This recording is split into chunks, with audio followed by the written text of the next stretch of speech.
How long can humans survive without water? Humans can survive without water for about 3 days, but is that clean drinking water? Many nations lack the technology or funds to build these water treatment plants. Many developing and developed countries use farming practices which can contaminate water with fertilizer, pesticides, and other chemicals that could be detrimental to their own well-being. We believe that if the agricultural practices of nations could be improved, there could be cleaner and fresher water available for all people.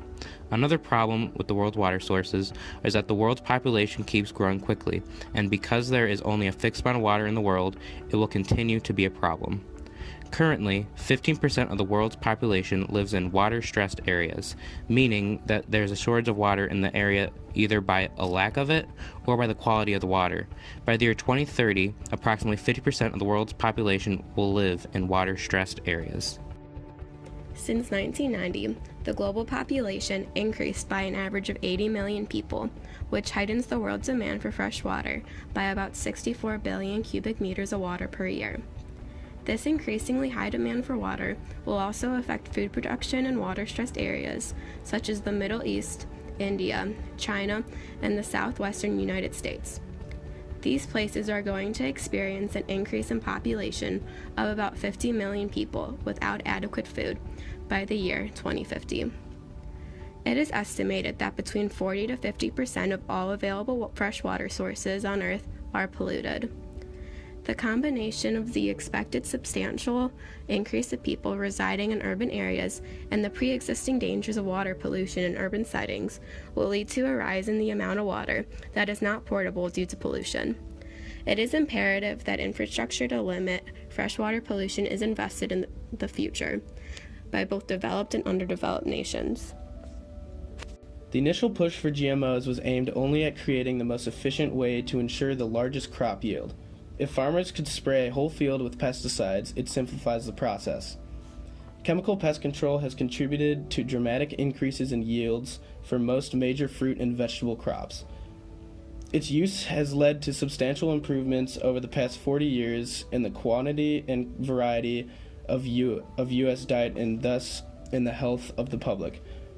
Only after further testing and implementation did the public become aware of the possible determinants of GMOs. The massive production of agriculture was brought about by the huge increased demand for food caused by overpopulation. This demand fed heavily into the push of industrialization in order to make ends meet. With industrialization came pesticides and genetically modified organisms.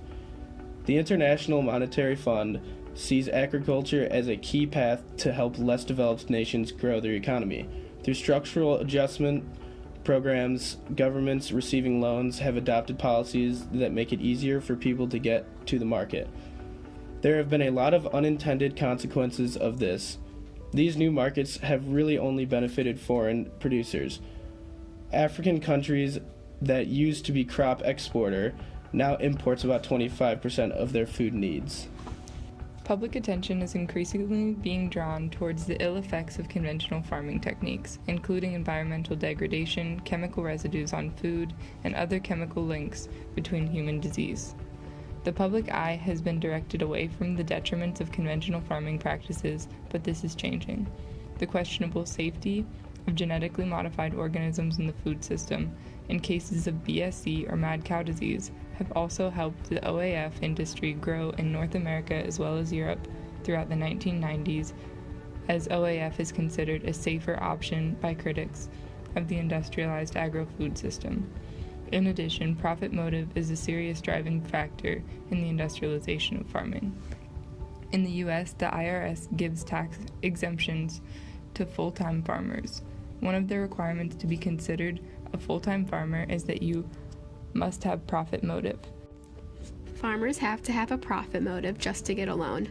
If within 10 years of beginning farming, your farm is showing financial troubles, it will be considered failing, and that will make it significantly harder to get loans from banks. If people with failing farms can't get a loan to try and turn the farm around, they could be pushed out of the industry. When just 5 corporations dominate the world seed, pesticide, and biotech industries, they control the fate of food and farming. Monsanto, Dow DuPont, BASF, Bayer, and Syngenta have historically unprecedented power over world agriculture, enabling them to control the agricultural research agenda, heavily influence trade and agricultural agreements, and subvert market competition. Along the way, these companies intimidate, impoverish, and disempower farmers and undermine food security, all while making historical profits.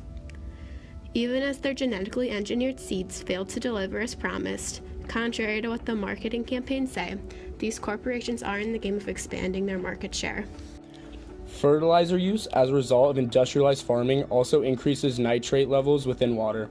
Farmers apply 22 million tons of fertilizer a year in the United States alone, according to the U.S. Department of Agriculture. High levels of nitrate and nitrite in drinking water can cause methemoglobinemia, or blue baby syndrome. These substances reduce the blood's ability to carry oxygen. Infants below 6 months who drink water with high levels of nitrate can become seriously ill and die. The effects of unclean drinking water affects the global economy, impacting tourism, property values, commercial fishing, recreational businesses, and many other sectors that depend on the availability of clean water. Industrialized agriculture uses many pesticides and insecticides to kill organisms that can be detrimental to their crops. Most of the developed world is engaged in industrialized and corporatized agriculture. But much of the fresh water and drinkable water, which is 2.5% of the 70% of water on Earth, is used for agricultural purposes. These pesticides and insecticides are detrimental to the health and wellness of humans and other animals. Many big banks refuse to give out loans to farms that have lower crop yield. Industrialized farming uses many fertilizers and pesticides to increase crop yield. This pressure from big banks forces farmers to use harmful pesticides and fertilizers to increase their crop yields, furthering the freshwater crisis. Periphery nations must import water from areas that have clean water. Based on Wallerstein's global systems, the core nations that have the means to clean water, or the resource that is fresh drinkable water, will be able to have an exploitative relationship on the periphery nations that cannot afford this luxury. A new meta-colonialism could come to fruition based on this need for fresh water.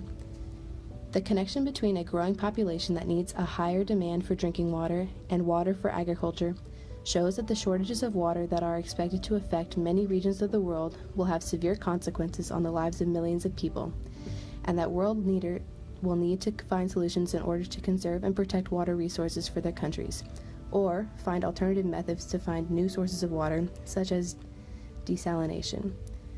Balancing the population resource equation worldwide will be difficult because of overpopulation, uneven distribution of resources, and environmental degradation that have reached unsustainable levels. The growth in human numbers is relentless, and its adverse effect on the Earth's resources mounts each day and year.